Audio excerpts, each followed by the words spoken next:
नमस्कार दोस्तों, जय हिंद, वंदे मातरम। अपना सक्षम पॉइंट यूट्यूब चैनल पर एक बार फिर से आप सभी का हार्दिक स्वागत है। वर्ल्ड हिस्ट्री की क्लास में कल हमने देखा था वर्ल्ड हिस्ट्री से संबंधित महत्वपूर्ण तिथिक्रम। आज की क्लास में हम पढ़ने वाले हैं महत्वपूर्ण कथन।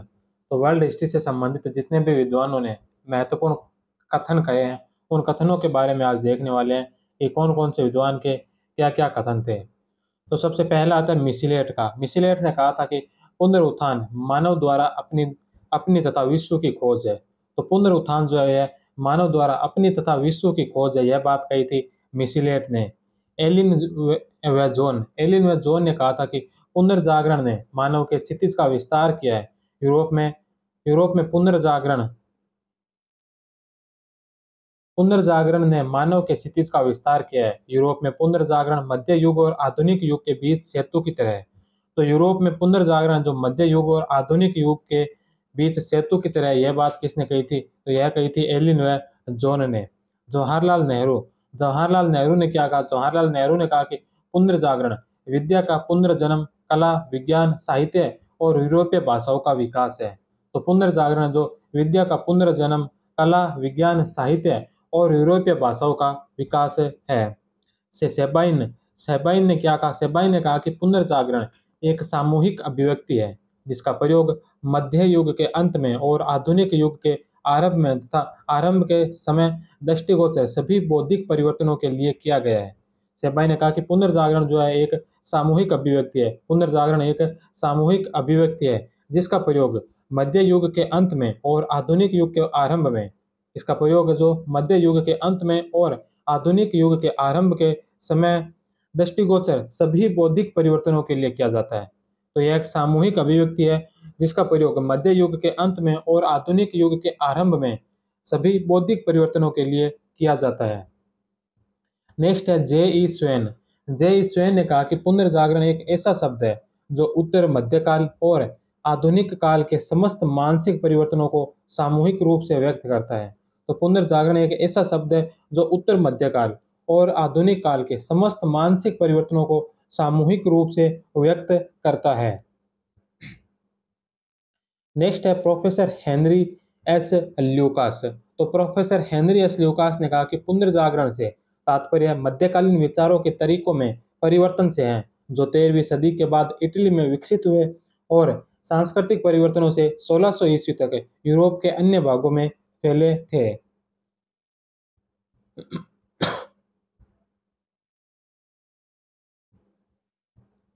नेक्स्ट है प्लेट और जीन ड्रम्ड ने कहा कि पुनर्जागरण ने मनुष्य में उसकी उपलब्धि में और संसार के प्रति उनकी रुचि को पुनः जागृत किया है। तो पुनर्जागरण ने मनुष्य में उनकी उपलब्धियों को और संसार के प्रति उनकी रुचि को पुनः जागृत किया है।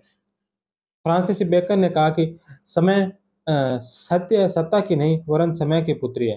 तो फ्रांसिस बेकन का यह कथन कई बार एग्जामों में पूछा भी गया है कि सत्य जो सत्ता की नहीं वरन समय की पुत्री है। लियोनार्दो दा विंची ने कहा कि अच्छे चित्रकार को दो प्रमुख चीजों का चित्रण करना होता है, मनुष्य और उसके मन की भावना।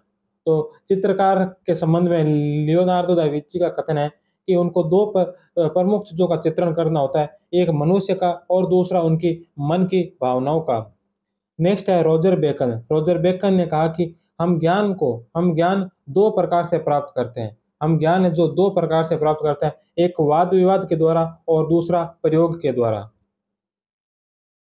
फ्रांसिस बेकन ने कहा कि इतिहास मनुष्य को बुद्धिमान बनाता है। फ्रांसिस बेकन का कथन है कि इतिहास जो है ये मनुष्य को बुद्धिमान बनाता है। नेक्स्ट है सर्वेंटीज के दो तीन कथन है। पहला है कि हर कुत्ते का अपना दिन आता है। सर्वेंटीज ने कहा था कि हर कुत्ते का अपना दिन आता है। एक उन्होंने और कहा कि एक से पंखों के पक्षी एक साथ रहते हैं। एक से पंखों के जो पक्षी है वो एक साथ रहते हैं। खीर का प्रमाण खाने में है। फ्लोरेंस के गिरजाघर में कांसे के दरवाजे के बारे में माइकल एंजेलो ने कहा कि ये स्वर्ग में रखे जाने योग्य है। तो फ्लोरेंस के गिरजाघर के जो कांसे के दरवाजे थे उनके बारे में माइकल एंजेलो ने कहा कि ये जो है स्वर्ग में रखे जाने योग्य है। रोजर बेकन ने कहा कि ज्ञान की प्राप्ति प्रक्षण और प्रयोग करने से ही हो सकती है। रोजर बेकन का है कि ज्ञान की जो प्राप्ति है, यह ज्ञान की प्राप्ति प्रेक्षण और प्रयोग करने से ही हो सकती है। कसांद्रा फदेले ने कहा कि यद्यपि शिक्षा महिलाओं को न तो पुरस्कार देती है, न किसी सम्मान का आश्वासन, तथापि प्रत्येक महिला को सभी प्रकार की शिक्षा को प्राप्त करने की इच्छा रखनी चाहिए और उसे ग्रहण करना चाहिए।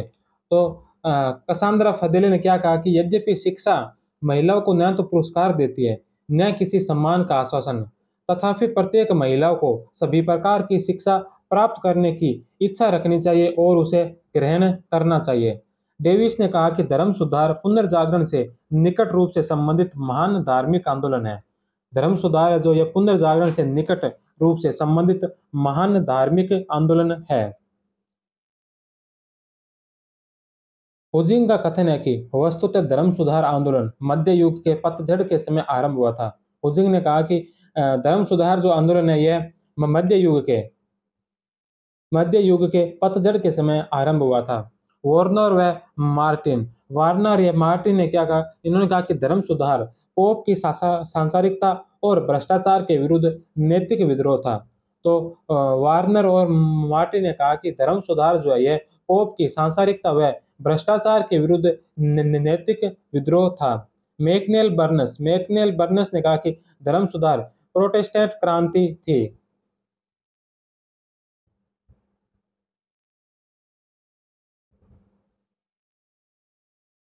नेक्स्ट है प्रोफेसर हन्नरसा। और प्रोफेसर हन्नरसा ने कहा कि प्रोटेस्टेंट आंदोलन जर्मनी की ट्यूटन जाति का रोमनों के आधिपत्य के विरुद्ध, सांसारिक प्राणियों का पादरियों के विरुद्ध, धनी किंतु मितव्ययी लोगों का, सिद्धांतहीन अपव्ययी लोगों के विरुद्ध तथा बौद्धिक स्वतंत्रता के समर्थकों का पोप के अत्याचारों के विरुद्ध विद्रोह था। इन सब से बढ़कर यह धर्मपरायण जाति का ऐसी प्रथा के विरुद्ध विद्रोह था जिसमें क्षमा पत्रों की बिक्री कहा जाता था, जिसे अत्यधिक दोष उत्पन्न हो गए थे। तो प्रोफेसर हर्नसा ने क्या कहा, इन्होंने कहा कि प्रोटेस्टेंट आंदोलन जर्मनी की ट्यूटन जाति का रोमनों के आधिपत्य के विरुद्ध, सांसारिक प्राणियों का पादरियों के विरुद्ध, धनी किंतु मितव्ययी लोगों का, सिद्धांतहीन अपव्ययी लोगों के विरुद्ध तथा बौद्धिक स्वतंत्रता के समर्थकों का पोप के अत्याचारों के विरुद्ध, इन सब से बढ़कर धर्मपरायण जाति का ऐसी प्रथा के विरुद्ध विद्रोह था जिसमें क्षमा पत्रों को, जो पाप मोचन पत्र थे, क्षमा पत्रों की बिक्री कहा जाता है और उसके अत्यधिक दोष से उत्पन्न हो गए थे। नेक्स्ट है इरेस्मस ने कहा कि मेरा हृदय कैथोलिक है किंतु मैं पेट से लूथरवादी हूं।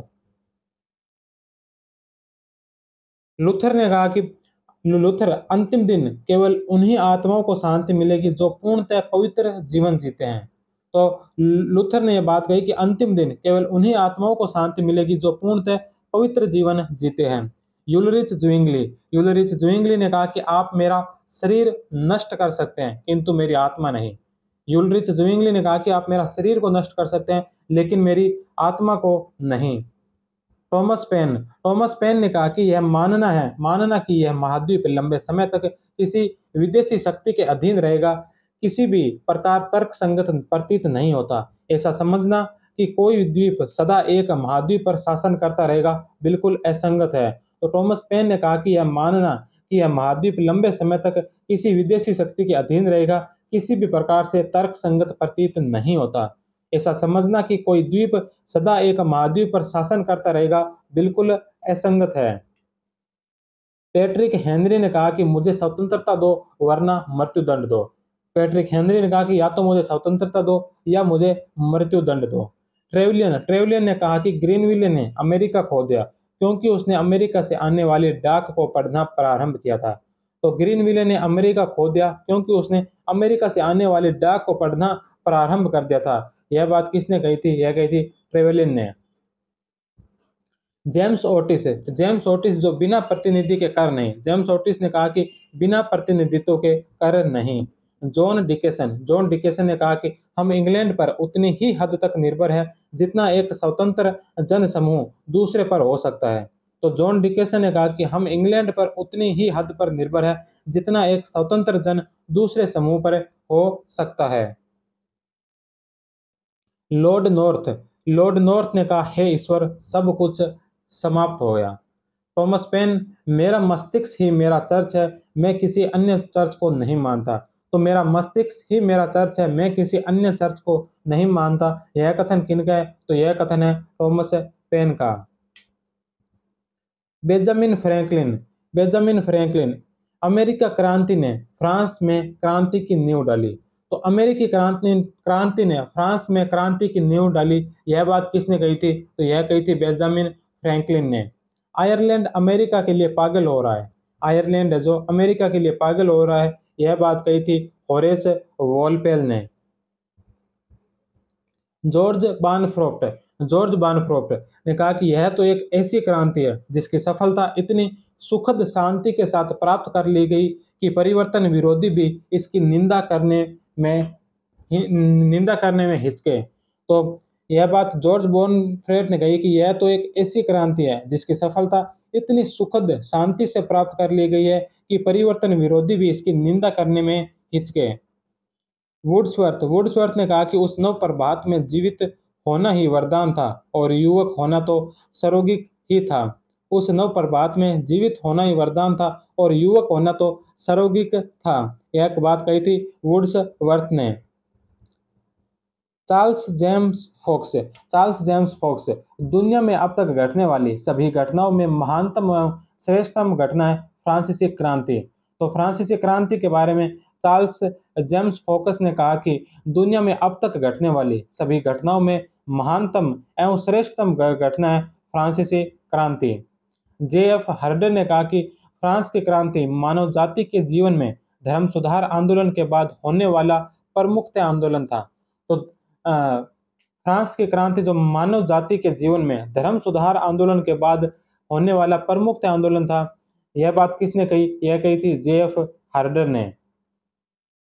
लुई चौदहवें ने कहा कि मैं ही राज्य हूँ। लुई चौदहवें ने एक और कहा कि मेरे बच्चे अपने पड़ोसियों के साथ शांति से रहना, मेरी युद्ध के प्रति अनुराग की नीति का अनुसरण न करना। लुई चौदह ने कहा कि मेरे बच्चे अपने पड़ोसियों के साथ शांति से रहना, मेरी युद्ध के प्रति अनुराग की नीति का अनुसरण न करना। लुई 15वें ने कहा था कि यह मुकुट मुझे चुभता है, मेरे मरने के बाद प्रलय होगी। यह बात कही थी लुई 15वें ने।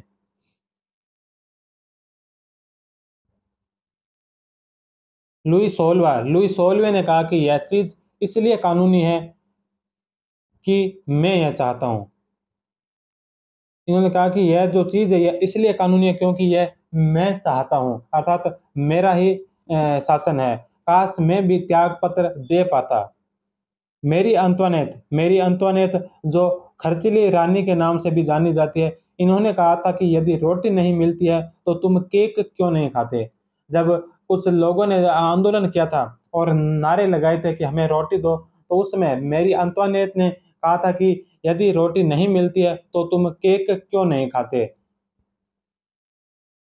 नेक्स्ट है कि वाल्तेर ने कहा कि किसी व्यक्ति को फ्रांस में यात्रा करते समय सरकारी कानून उसी प्रकार बदलते हुए मिलते हैं जिस प्रकार उसकी गाड़ी के घोड़े बदलते हैं। यानी कि फ्रांस में इतने जल्दी कानून बदलते थे कि वाल्तेर ने कहा कि किसी व्यक्ति को फ्रांस में यात्रा करते समय सरकारी कानून उसी प्रकार बदलते हुए मिलते हैं जिस प्रकार उसकी गाड़ी के घोड़े बदलते हैं। एल्टन ने कहा कि फ्रांस की राज्य क्रांति मुख्यतः अव्यवस्था के विरुद्ध व्यवस्था के लिए एक आंदोलन था। तो फ्रांस की राज्य क्रांति मुख्यतः अव्यवस्था के विरुद्ध व्यवस्था के लिए एक मुख्य आंदोलन था।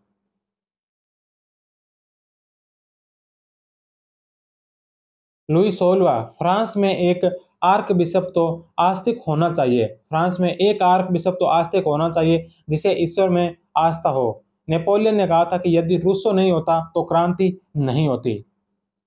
नेपोलियन का एक कथन और है कि मध्यम वर्ग का अहम भाव ही क्रांति का असली कारण है, स्वतंत्रता तो बस एक बहाना मात्र थी।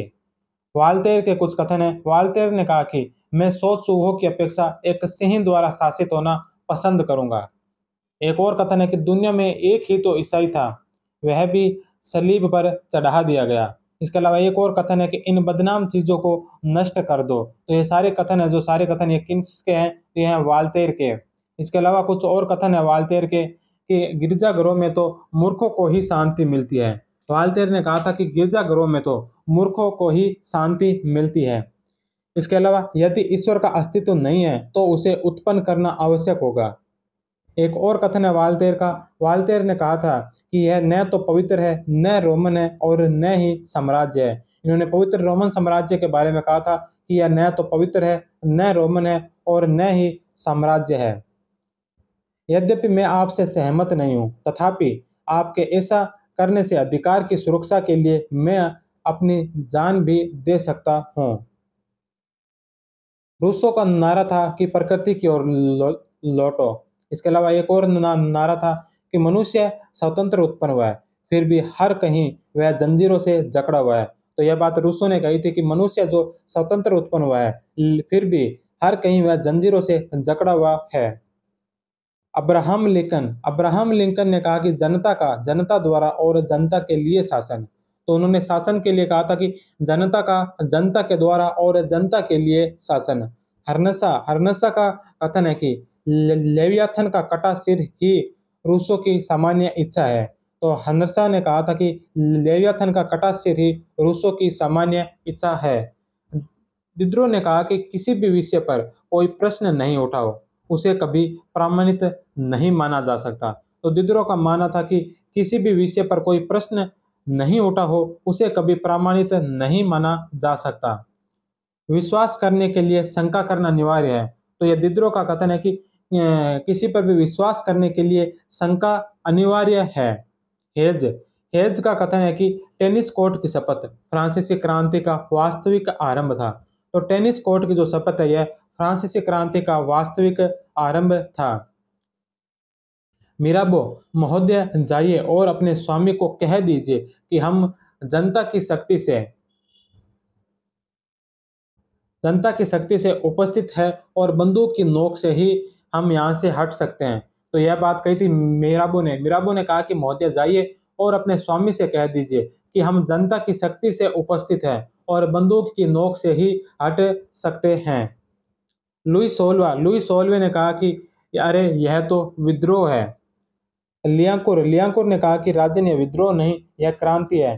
जब लुई सोलवे ने कहा कि अरे यह तो विद्रोह है, तब लियांकुर ने कहा था कि राजन, यह विद्रोह नहीं, यह क्रांति है।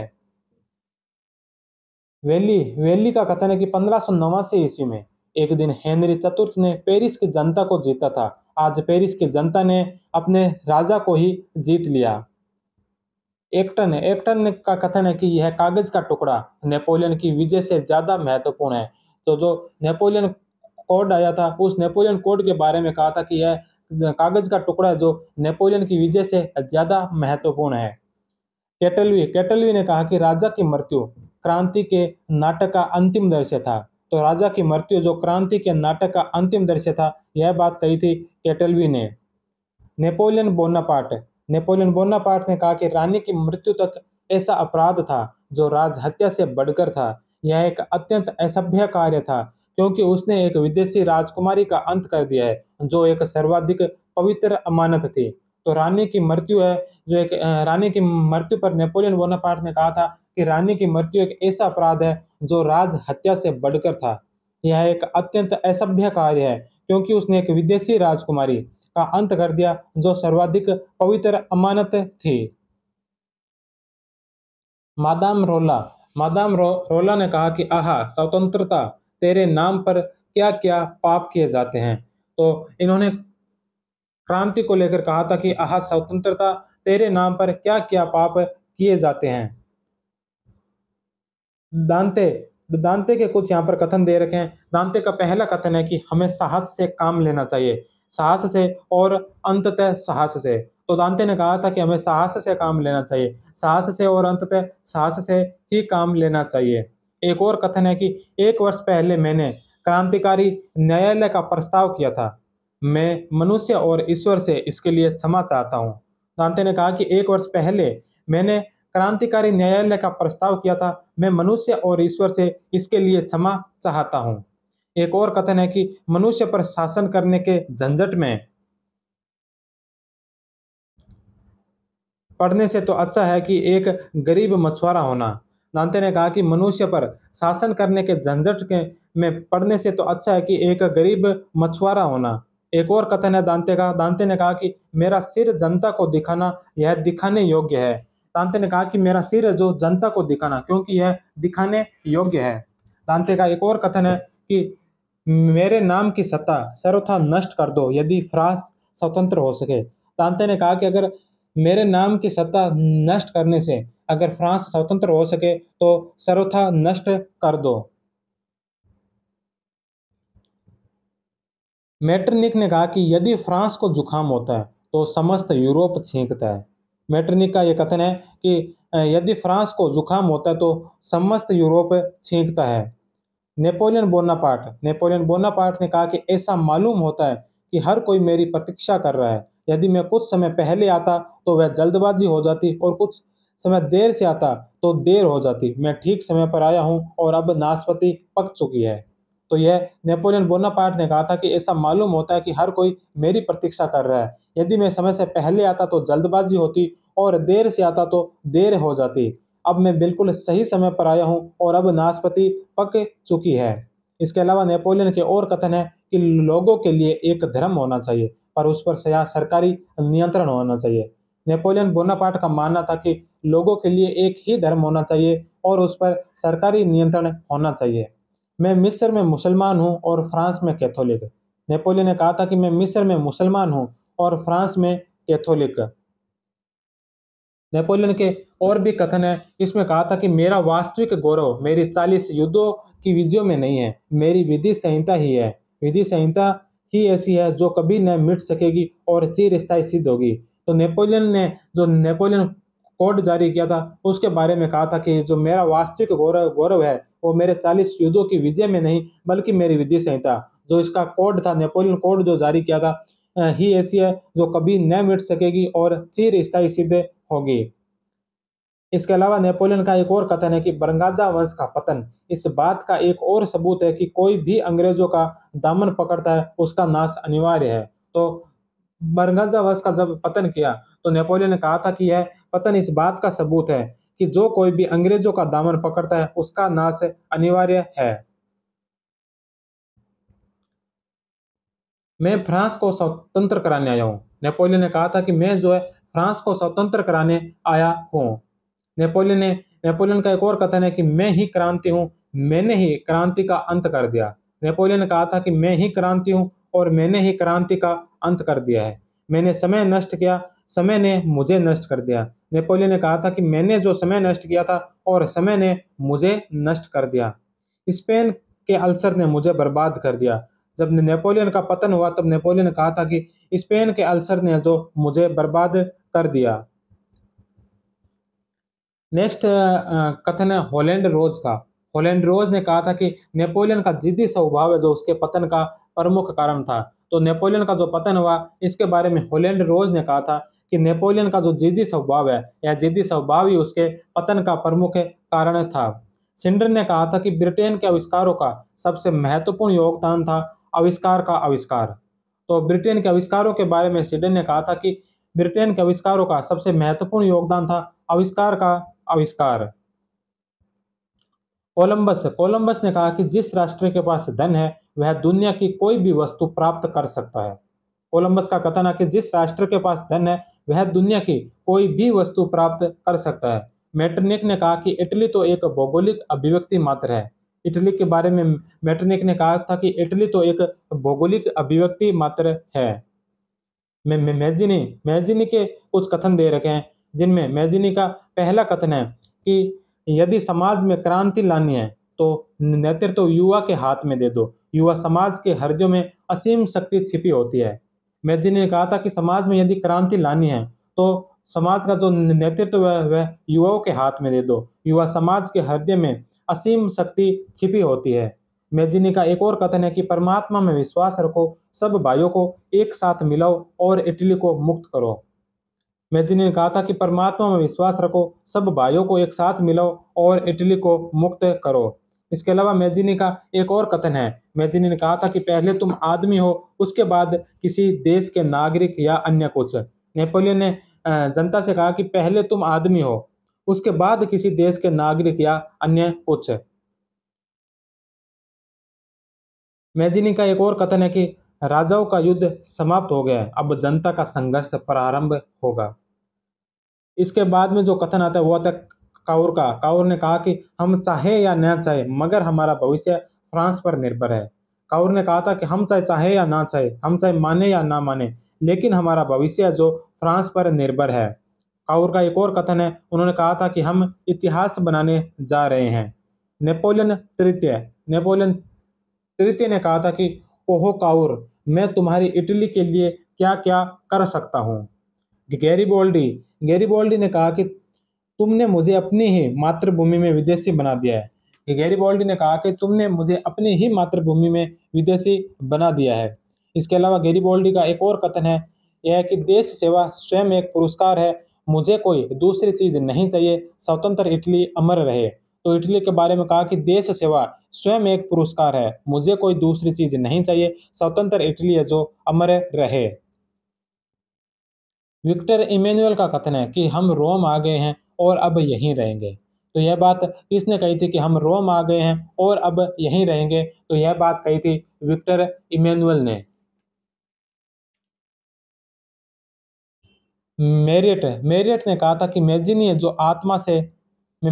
ने आत्मा से, काउर ने मस्तिष्क से और गैरिबोल्डी ने तलवार और विक्टर इमैनुअल ने शरीर बनकर इटली के राष्ट्रीय एकीकरण को पूरा किया। तो इटली के राष्ट्रीय एकीकरण के बारे में मेरियट का कथन है कि मैजिनी ने आत्मा से, काउर ने मस्तिष्क से, गैरिबोल्डी ने तलवार से और विक्टर इमैनुअल ने शरीर बनकर इटली के राष्ट्रीय एकीकरण को पूरा किया है। लिप्सन का कथन है कि आधुनिक जर्मनी का जन्मदाता नेपोलियन था। तो आधुनिक जर्मनी का जन्मदाता नेपोलियन था, यह बात किसने कही? यह कही थी लिप्सन ने। कैटलवी ने कहा कि जोलवरिन के निर्माण ने भविष्य में प्रशा के नेतृत्व में जर्मनी के एकीकरण का मार्ग प्रशस्त कर दिया है। जोलवरिन के निर्माण ने भविष्य में प्रशा के नेतृत्व में जर्मनी के एकीकरण का मार्ग प्रशस्त कर दिया है, यह बात कही थी कैटलवी ने। प्रशा और फ्रांस ने युद्ध में जर्मनी को यूरोप की मालकिन और बिस्मार्क को जर्मनी का स्वामी बना दिया है। प्रशा और फ्रांस के युद्ध ने जर्मनी को यूरोप की मालकिन और बिस्मार्क को जर्मनी का स्वामी बना दिया है। यह बात किसने कही थी? यह कही थी कैटलवी ने। हेजन ने कहा कि 1871 ईस्वी के पश्चात फ्रैंकफर्ट की संधि यूरोप का रिसने वाला फोड़ा बन गया। 1871 के बाद जो फ्रैंकफर्ट की संधि हुई थी, यह यूरोप का रिसने वाला फोड़ा बन गया। यह बात किसकी है? तो यह कथन कहा था हेजन ने।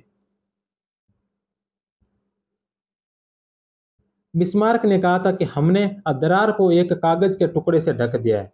तो बिस्मार्क ने कहा यह हमने दरार को कागज के टुकड़े से ढक दिया है। यह किसने कहा? यह कहा बिस्मार्क ने। बिस्मार्क का एक और अन्य कथन है कि मैं विश्व युद्ध को नहीं देखूंगा, परंतु तुम देखोगे और उसका प्रारंभ पूर्व से होगा। तो विश्व युद्ध के बारे में जो बिस्मार्क की पूर्व घोषणा थी, बिस्मार्क ने कहा था कि मैं विश्व युद्ध को नहीं देखूंगा, परंतु तुम देखोगे और उसका प्रारंभ है जो पूर्व से ही होगा। बिस्मार्क का एक और कथन है कि गुटबंदियां मेरे दुस्वप्न है। केजर विलियम ने कहा था कि परमेश्वर ने हमें संसार को सभ्य बनाने का कार्य सौंपा है। तो केजर विलियम ने कहा था कि परमेश्वर ने हमें संसार को सभ्य बनाने का कार्य सौंपा है। ग्रांट व टेम्परले ने कहा था कि 1914 के महायुद्ध के लिए कोई घटना इतनी उत्तरदायी नहीं जितने की बाल्कन युद्ध है। तो 1914 के महायुद्ध के लिए कोई भी घटना इतनी उत्तरदायी नहीं है जितने की बाल्कन युद्ध है। नेक्स्ट क्वेश्चन है नेक्स्ट जो कथन है वो है क्लीमेसो का। क्लीमेसो ने कहा था कि लॉयड जॉर्ज अपने को ही नेपोलियन मानता है जबकि विल्सन स्वयं को ईसा मसीह। तो लॉयड जॉर्ज जो अपने को ही नेपोलियन मानता है जबकि विल्सन स्वयं को ईसा मसीह, यह बात किसने कही थी? तो यह बात कही थी क्लीमेंसो ने। ईश्वर ही हजरत मूसा को 10 आज्ञाएं देकर संतुष्ट हो गया था, किंतु विल्सन को 14 सिद्धांतों की आवश्यकता पड़ी। तो क्लीमेंसो ने कहा था कि ईश्वर भी हजरत मूसा को 10 आज्ञाएं देकर संतुष्ट हो गया था, किंतु विल्सन को 14 सिद्धांतों की आवश्यकता पड़ी। यह बात कही थी क्लीमेंसो ने। लैंगसैम ने कहा था कि लॉयड जॉर्ज पेरिस शांति सम्मेलन में सर्वाधिक रोचक व्यक्ति था। तो लॉयड जॉर्ज जो पेरिस शांति सम्मेलन में सर्वाधिक रोचक व्यक्ति था, यह बात कही थी लैंगसैम ने।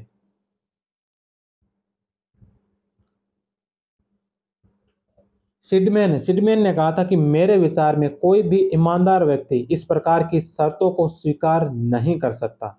तो कोई भी ईमानदार व्यक्ति है जो इस प्रकार की शर्तों को स्वीकार नहीं कर सकता, यह बात कही थी सिडमैन ने। मार्शल फोच ने कहा कि वर्साई की संधि कोई संधि नहीं, यह युद्ध विराम केवल आगामी 20 वर्षों के लिए है।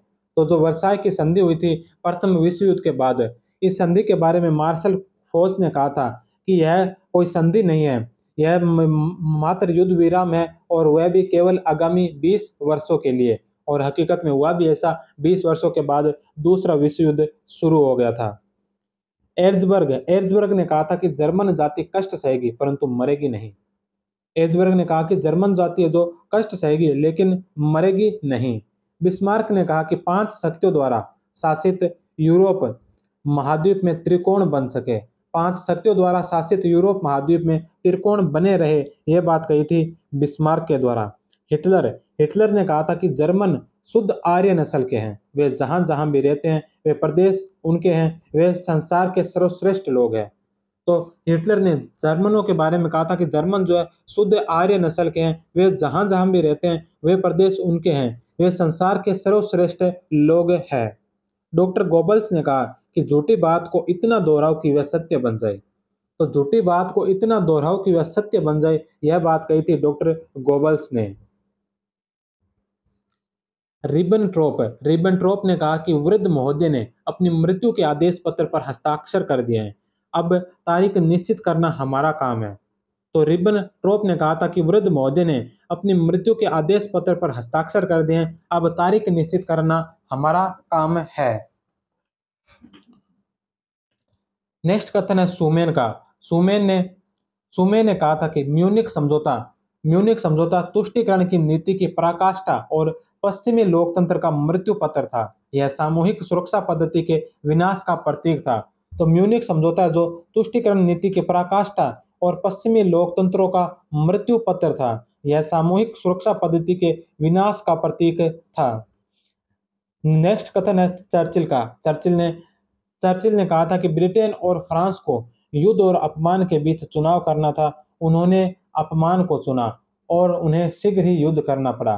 तो चर्चिल ने कहा था कि ब्रिटेन और फ्रांस को युद्ध और अपमान के बीच चुनाव करना था। ब्रिटेन व फ्रांस को जो युद्ध व अपमान के बीच चुनाव करना था, उन्होंने अपमान को चुना और उन्हें शीघ्र ही युद्ध करना पड़ेगा। आर हेस ने कहा कि एडोल्फ हिटलर जर्मनी है और जर्मनी एडोल्फ हिटलर है। जो हिटलर के लिए वचनबद्ध है वह जर्मनी के लिए वचनबद्ध है। तो आर हेस ने हिटलर के बारे में कहा कि एडोल्फ हिटलर ही जर्मनी है और जर्मनी ही एडोल्फ हिटलर है। जो हिटलर के लिए वचनबद्ध है वह जर्मनी के लिए भी वचनबद्ध है। मुसोलिनी के कुछ कथन दे रखे हैं। मुसोलिनी ने कहा कि इटली का नागरिक कैथोलिक है और कैथोलिक नागरिक भी है। तो उन्होंने कहा कि इटली का नागरिक ही कैथोलिक है और कैथोलिक ही नागरिक है। एक और इनका कथन है कि फासिज्म यह दर्शन है जो राज्य की सत्ता की सर्वोच्चता में विश्वास करता है और शक्ति, अनुशासन तथा एकता पर बल देता है। फासिज्म वह दर्शन है जो राज्य की सत्ता की सर्वोच्चता में विश्वास करता है और शक्ति, अनुशासन तथा एकता पर बल देता है। फांसीवाद का नारा क्या था कि विश्वास करो, आज्ञा पालन करो और लड़ो। तो विश्वास करो, आज्ञा पालन करो और लड़ो, यह फांसीवाद का नारा था। मुसोलिनी के कुछ और कथन है। मुसोलिनी ने कहा था कि राष्ट्रीय ध्वज गोबर की पहाड़ी पर टंगा हुआ कपड़े का टुकड़ा है। तो मुसोलिनी ने कहा कि राष्ट्रीय ध्वज जो है यह गोबर की पहाड़ी पर टंगा हुआ कपड़े का टुकड़ा है। इसके अलावा मुसोलिनी का एक और कथन है, इन्होंने कहा था कि बिना कला के कोई सभ्यता नहीं होती, बिना कला के जो कोई सभ्यता नहीं होती। एक और मुसोलिनी का कथन है कि यदि संपूर्ण एबिसीनिया मुझे चांदी की थाली में रखकर भेंट किया जाए तो भी मैं उसे स्वीकार नहीं करूंगा, क्योंकि मैंने इसे शक्ति से प्राप्त करने का निश्चय कर लिया है। तो एबिसीनिया के बारे में कहा था कि मुझे अगर संपूर्ण एबिसीनिया मुझे चांदी की थाली में रखकर भेंट भी किया जाए तो भी मैं उसे स्वीकार नहीं करूंगा, क्योंकि मैंने इसे शक्ति से प्राप्त करने का निश्चय कर लिया है। इसके पश्चात एक और महत्वपूर्ण कथन आता है, वो आता है आइंस्टाइन का। आइंस्टाइन ने कहा था कि तृतीय विश्व युद्ध के बारे में मैं तो तृतीय विश्व युद्ध के बारे में तो मैं कह नहीं सकता, परंतु चौथा विश्व युद्ध पाषाण अस्त्रों से लड़ा जाएगा। तो आइंस्टाइन ने कहा था कि तीसरे विश्व युद्ध के बारे में तो मैं नहीं कह सकता, परंतु चौथा जो विश्व युद्ध होगा वह पाषाण अस्त्रों से लड़ा जाएगा। इसके बाद जो कथन आता है वो कथन आता है सुमा का। सुमा ने कहा कि तुष्टीकरण आरंभ से ही एक आत्मघाती मूर्खता के अतिरिक्त कुछ नहीं है। तो तुष्टीकरण जो आरंभ से ही एक आत्मघाती मूर्खता के अतिरिक्त कुछ नहीं है, यह बात कही थी सुमा ने। मुसोलिनी ने कहा कि दो विश्वों के मध्य संघर्ष किसी समझौते की आज्ञा नहीं देता, या तो हम रहेंगे या वो रहेंगे। इवान ने कहा कि जार रूस का एकाधिपति है। तो जार के बारे में इवान का कथन है कि जार जो रूस का एकाधिपति है। पीटर महान ने कहा कि जार दुनिया में किसी के प्रति उत्तरदायी नहीं है। तो जार के बारे में पीटर महान का कथन है कि जार जो है ये दुनिया में किसी के भी प्रति उत्तरदायी नहीं है। जार अलेक्जेंडर तृतीय ने कहा कि एक जार, एक चर्च और एक रूस, यह नारा दिया था जार अलेक्जेंडर तृतीय ने। कहा कि एक जार, एक चर्च और एक ही रूस। निकोलस तृतीय ने कहा कि संवैधानिक सरकार हमारे युग का सबसे बड़ा झूठ है। तो संवैधानिक सरकार हमारे युग का सबसे बड़ा झूठ है। यह कथन किसका है? तो यह कथन है निकोलस तृतीय का। बी एच समनर ने कहा कि यदि महायुद्ध न होता तो जारशाही का अंत भी न होता। बी एच समनर ने कहा कि यदि महायुद्ध न होता तो जारशाही का अंत भी न होता।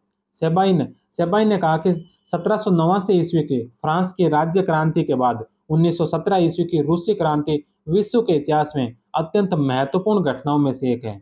तो सेबाइन ने रूस की क्रांति और फ्रांस की क्रांति के बारे में कहा है। सेबाइन ने कहा कि 1789 में जो फ्रांस की राज्य क्रांति हुई थी, उसके बाद 1917 की रूस की क्रांति विश्व के इतिहास में अत्यंत महत्वपूर्ण घटनाओं में से एक है।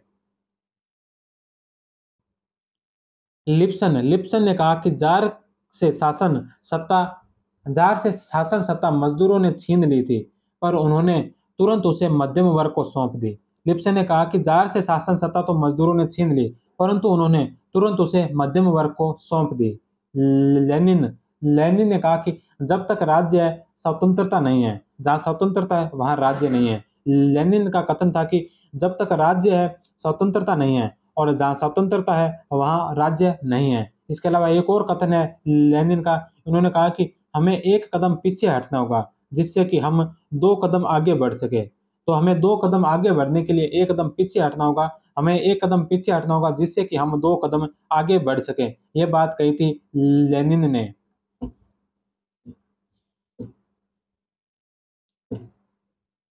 इसके पश्चात एक कथन आता है एजी वेल्स का। एजी वेल्स ने कहा था कि इस्लाम के उदय के बाद यह विश्व की सबसे महत्वपूर्ण घटना थी। रूस की क्रांति के संदर्भ में कहा था कि इस्लाम के उदय के बाद यह विश्व की सबसे महत्वपूर्ण घटना थी, रूस की क्रांति। यह बात कही थी एजी वेल्स ने। लास्की ने कहा कि ईसा के जन्म के बाद यह विश्व की सबसे महत्वपूर्ण घटना है।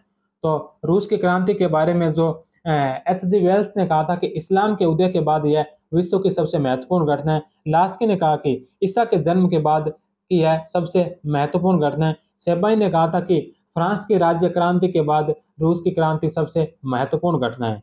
लेनिन का नारा था सारी सत्ता सोवियतों को। तो सारी सत्ता सोवियतों को, यह नारा किसका था? तो यह था लेनिन का। लिप्सन ने कहा कि रूस की क्रांति तो एक ही थी, किंतु इसके दो थे। क्रांति का राजनीतिक अध्याय मार्च की क्रांति कहलाती है, जिसमें जारशाही का अंत हुआ।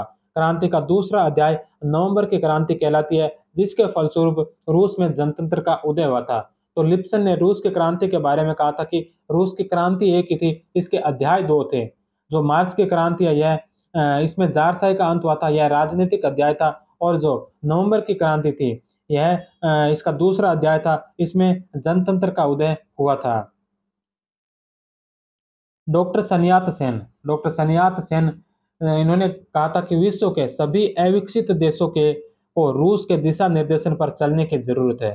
डॉक्टर सन्यात सेन ने कहा था कि विश्व के सभी अविकसित जो देश है उन देशों को रूस के दिशा निर्देशों पर चलने की जरूरत है। माओ त्से तुंग के दो कथन है, जिसमें पहला कथन है कि हमें जो संघर्ष करना है वह एक सैन्य संघर्ष है। माओ त्से तुंग ने कहा कि हमें जो संघर्ष करना है वह सैन्य संघर्ष है। माओ त्से तुंग का एक और कथन है कि सत्ता बंदूक की नली से निकलती है और बंदूक पार्टी के हाथ में होनी चाहिए। सत्ता जो है यह बंदूक की नली से निकलती है और बंदूक है जो पार्टी के हाथ में होनी चाहिए। विल्सन विल्सन ने कहा कि एक जीवित वस्तु पैदा हुई है। विल्सन ने कहा था कि एक जीवित वस्तु पैदा हुई है। वॉल्टर वॉल्टर ने कहा कि 18 अप्रैल 1946 को राष्ट्रसंघ की अंत्येष्टि नहीं हुई थी, बल्कि उसका पुनर्जन्म हुआ था। वॉल्टर ने कहा कि 18 अप्रैल 1946 को राष्ट्रसंघ की अंत्येष्टि नहीं हुई थी, बल्कि उसका पुनर्जन्म हुआ था। जब संयुक्त राष्ट्र संघ बना था, संयुक्त राष्ट्र संघ का गठन हुआ था, तब वॉल्टर ने कहा था कि यह राष्ट्र संघ की अंत्येष्टि नहीं बल्कि उसका पुनर्जन्म हुआ है। तो इसी के साथ ही महत्वपूर्ण कथनों की क्लास ये यहीं पर समाप्त होती है। कल की क्लास में हम महत्वपूर्ण पुस्तकों और उनके लेखकों के बारे में देखेंगे कि वर्ल्ड हिस्ट्री से संबंधित कौन कौन से लेखकों ने कौन कौन सी पुस्तकों का लेखन किया था। तब तक आप सभी का बहुत बहुत धन्यवाद। जय हिंद, वंदे मातरम।